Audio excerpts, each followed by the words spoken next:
All right, you hear those voices, and we've got the crew from Bryan Insurance in here this morning. And so, what is happening here today? Well, today we're going to talk about. Okay, I'm going to use the word umbrella when I talk about it, but so you insure umbrellas? No. Okay. Well, you could, but that's not what we're talking about. But sometimes the word excess is used. So there's umbrellas and excesses.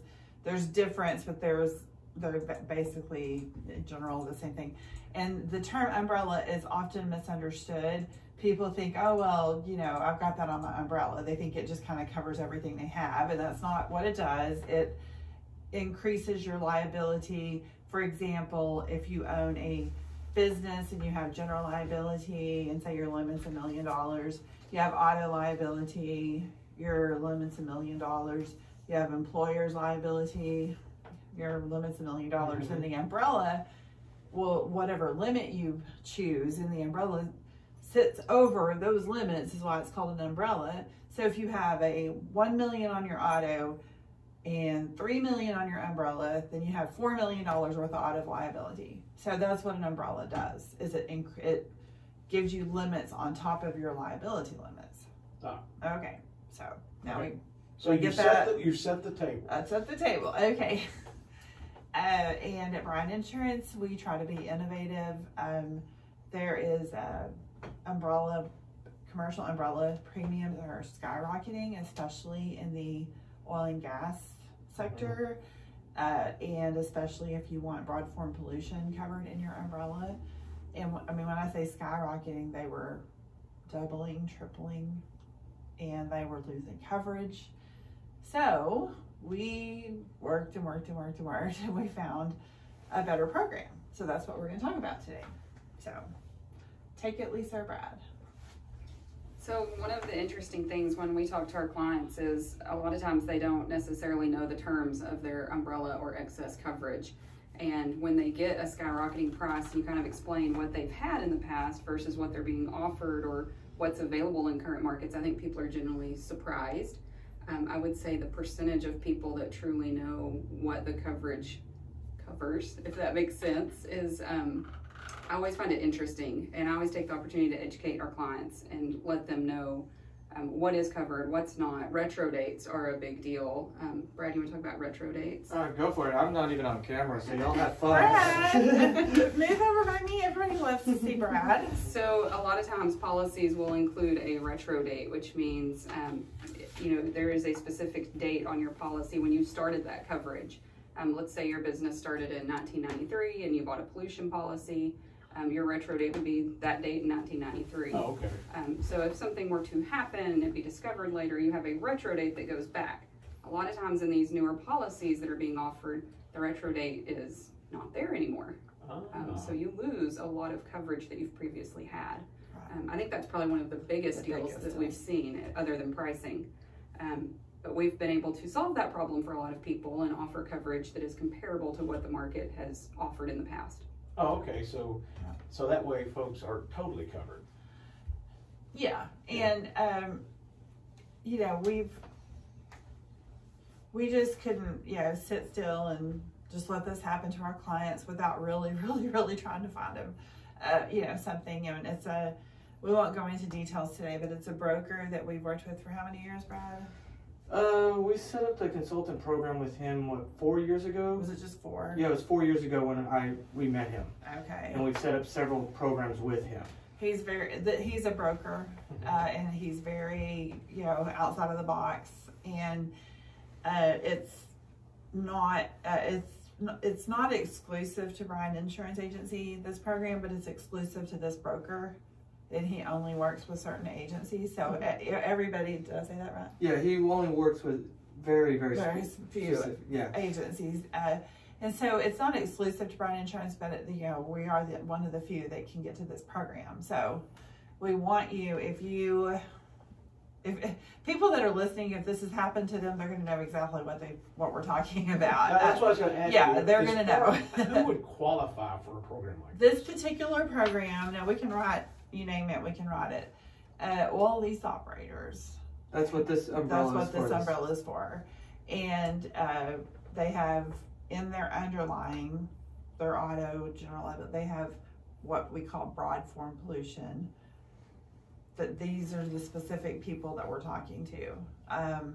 Even if you have already taken the policy that didn't give you as much coverage, or say you just decided to heck with it, I'm not going to carry an umbrella, or you took an umbrella that has a different kind of pollution which is not as broad, this market will still work with you and work with us through them to get you what you need, even if you've already accepted the policy that doesn't give you the most coverage. When you talk about pollution, what are you talking about? Anything that doesn't belong in a certain area in an excess amount. So we're in the operation, you know, like oil lease operators, you know, that would be either salt water or petroleum products, your standard crude oil, all of that and more.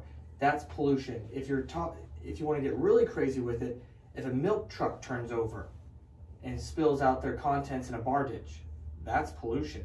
Yeah. Anything that's in excess in an area where it doesn't belong.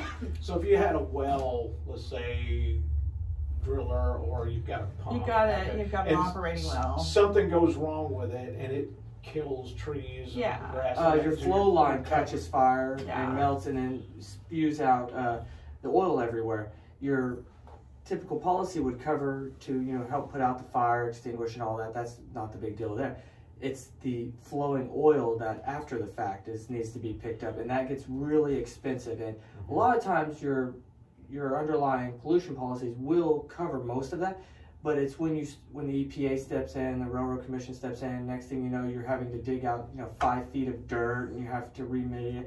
Now that $1 million pollution policy is eaten up, now you're looking at the, you know, up in the 1.5, the 2 million, the 3 million, depending on how bad the claim is. And a lot of times you don't know the pollution has started because of seepage, gradual seepage, and that's where this broad form pollution comes in. You know, because you don't walk out there and be like, oh, we're having something I can't see, and so that's why this broad form is the best in the industry. And there's all kinds. There's sudden accidental, there's other kinds, but the broad form is the best in the industry that we know of anyway. And then the issue we've been having was to find somebody to do an umbrella over that. That's what we found. So well, that's good. So folks need to find out more information. I know a few years ago we had a little issue at our home out the farm where our well was polluted because of some salt water and stuff. So yeah, I understand. So if folks need to get a hold of y'all to find out specific information, I mean, I know because this is kind of a specific kind of a area. It is. If they really get a hold of you guys to find out how am I covered or not, or can I get better coverage than what I have, how do they do that? Sure. Our phone numbers, the easiest way to reach us, 940-549-2525. Our website is public and available for anybody to find us there, as well as Facebook, Instagram. What else are we on? Twitter, LinkedIn. We're not hard to find. Second floor of the Sierra Bank building here in Graham. And soon to open the Hudson Oaks office. Yes, I was going to get to that to see. That was a good idea. And I think that's going to work out really well, be over in that area, because that's a huge growing area. So folks that do any kind of business or operating in that area, please give you guys a call. Yeah. We've already had clients call us and say, hey, can we start using that office? And we're like, yes. Because it's more, our current clients, it's more convenient for them. Yeah, that'd be great. So before we leave, I want to give a shout out. Okay. Bryan Insurance Agency is involved in the Graham community. We always will be. And we have several Rotarians. We have several Lions Club members. We have Brad, who just helps anybody that asks. And so yesterday, the Rotarians from our office went out and worked helping clean up trash on the highway. Correct, out by the arena. Out by the arena. So we want to thank them for that. It's exciting and appreciated. And then for Lions Club, the carnival starts tonight, and it runs through Saturday. It looks like we're gonna have good weather. Yeah, Grant was able to dial that up. Yeah, I really yeah. appreciate it. Yeah. No thanks needed. No thanks We needed. appreciate it. Thank you, Grant. I'll be out there cooking hamburgers. Yeah. Oh, I'll be cooking funnel cakes. Yeah. Heck yeah. I'll bring you a funnel cake if you bring me a hamburger. Absolutely. What a deal. I'm selling tickets. So Rick's cooking sausage.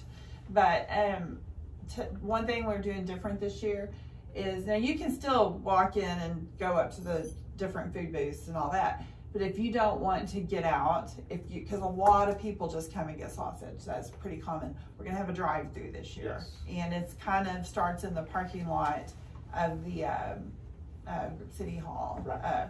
and you ought to be able to tell when you get there. Wait, So- is that where those barriers are like kind of curved? Yeah, Yeah. you see the barrier. Oh, that makes more sense now. I was, Oh, yeah. I was wondering why they were curving the barriers, but that makes sense if they're Yeah. doing a drive-through. If you look on the the Graham Lions Club website, there's actually a Facebook Live from yesterday where Ashley Hodges walks around and shows you how to do the drive-through. So, but yeah, we're excited about that. That's something new this year. So anyway, shout out to all the service clubs. We appreciate our employers who let us volunteer, but not only volunteer, they're right there with us doing it. So just wanted to give that a shout out.